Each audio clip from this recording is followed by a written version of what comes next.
Some of the best minds in the business are given to speculations on occasion. I think abundance are full of speculations on this prehistory of humanity. My question is simple enough. In looking for the hidden hand behind the mysterious business that's been going on, I mean, there's certain loud and clear players like Toon and his apprentice, Mike Johnson. Did I say Michael Tive? I meant Mike Johnson.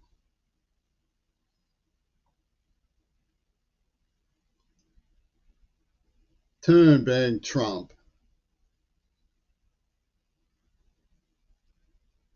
The two questions that are very loud,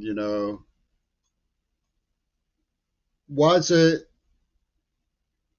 compulsory and therefore negligent not to close Ukrainian airspace when Putin moved into the east?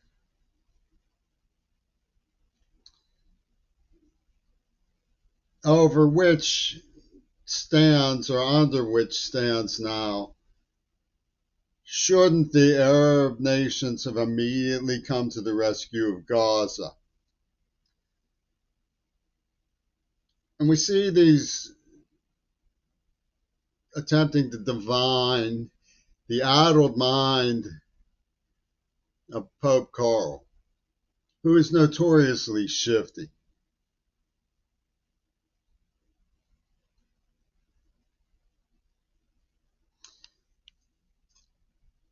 Both questions have the understatement of Major General Thawes Lane, who found Kennedy's character lacking because spiritual peace is actually found in war.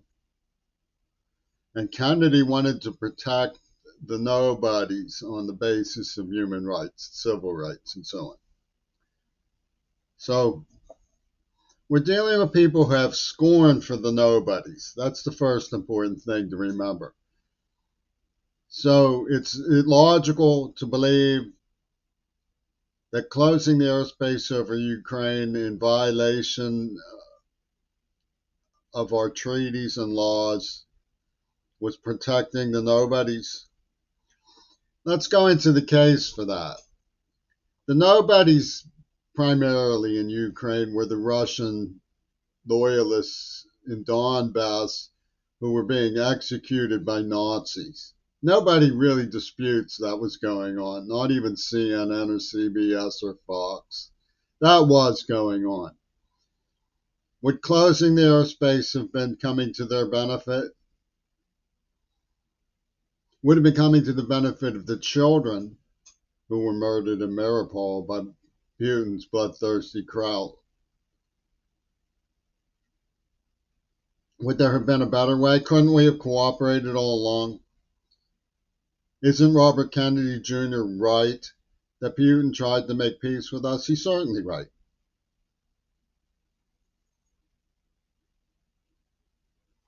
So let's move to the other one. Would immediately have been coming to the rescue of the people of Gaza, sending in the cavalry, been protecting the nobodies living in the margins of society?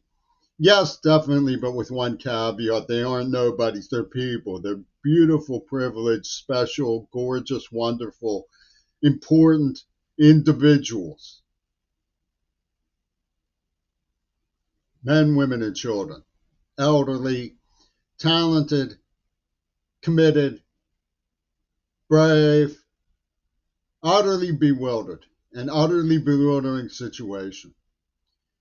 What do these situations have in common? Is what happened in Russia that bewildering? Look who they're up against. They're up against people who believe that the spirit is purified by war, and the true peace comes from battle. and they send in the Knights of Resignation somehow to cope. Because nobody can get the better of Newland and Newland Media, funded by the AIPAC. Was Israel behind it? Who is Zelensky? They said he was an actor and a Jew, courting with billionaires who were taking over banks illegally in what appears to be a standard of Ukrainian corruption. Warpo world corruption, gangsterism, thuggery. And his name is Zelensky. They said the same story on the media that he couldn't be a Nazi because he was Jewish, that they were selling about Will Zell, who put up a picture of Goebbels and said he admired it. But the NAACP in Pittsburgh said, no, without batting an eyelash. He was in the Jewish Defense League because he was proving Robert Fripp's nostrum that virginity is rape until she gives it up to the black man. And that's their logic. That's their underwriting theme. That's their overarching message. And we're supposed to close the airspace because if not, they won't get away with it. Is Putin actually standing up for him, or is he part of that scene? He's been at the jumping hauler for Trumpy tune. I don't like war games on campus. I like Alexander Dugin's mind, but I don't like war games on campus. Was he involved in what Pitt pulled?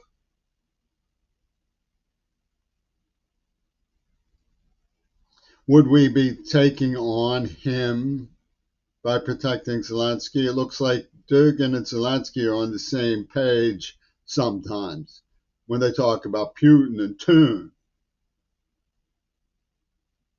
Putin has certain, and Putin has certain ramifications when we're dealing with Pope Carl, who wrote, the persona is subjected to successful degradation.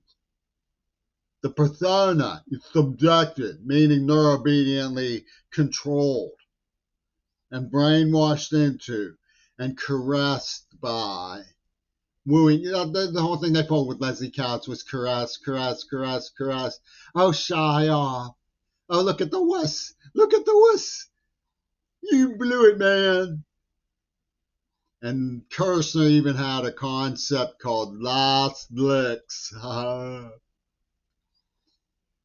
And Tune, the perilous, says this is the line in the sand. Bush is a genius.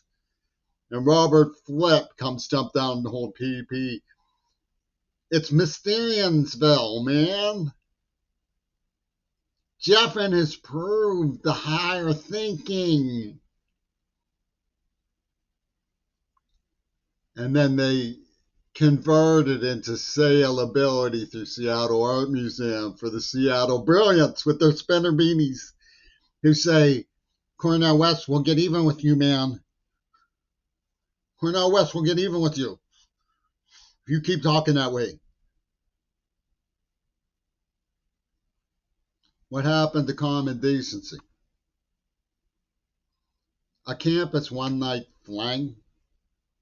It turns into the psychopathy of Asian called cinema. Chow Yun-fat and David Lucarelli worked together on Anna and the King when this was going on. It has a scene where the girl is in love with her Buddha, and the king takes her, and her spirit flees to him. Even though she still loves her Buddha, she's forced to let go by power. That's a shifty consciousness, UW dialectical. It's not moral equity. They say it's moral equity. It's homogenization. See, this is the real key to the homegrown pathology of Ukraine and Gaza. They're homogenizing everybody into believing that spirit is battle, man. It's not public education. It's not public welfare. It's not orphanages for people who we've tortured before we would listen to their testimony. It's not social media trying to get the truth out and examining the issues. It's certainly not academics, and it's not Pitt or UW administration. I suggest you get that through your head.